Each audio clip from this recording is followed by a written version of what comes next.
एक मिनट अलिक बेसी होला। अच्छा नमस्कार। हजुर है नमस्ते। आज म यहाँ च्याउको भिजिटमा आएको थिएँ है।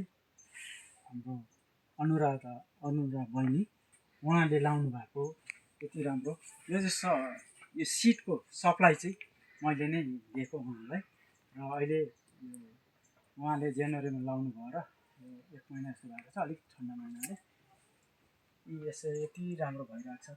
यसमा भुसुमाहरू केही लागेको छैन र यसरी उहाँले लगाइरहनु भएको छ। यो चाहिँ कन्ने च्याउ हो।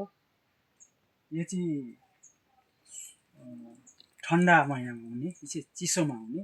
यो यसको चाहिँ तपाईँको के भन्छ भन्दाखेरि चाहिँ साजु काजु भनिन्छ कन्ने च्याउमा। यो भेराइटीको हुन्छ है धेरै र यसरी उहाँले लगाउनु भएर चाहिँ हामीलाई धेरै खुसी लाग्यो र है यसरी पनि हामीले व्यवसाय गरेर आउने दिनहरूमा अलिकति आय स्रोत बढाउन सकिन्छ है।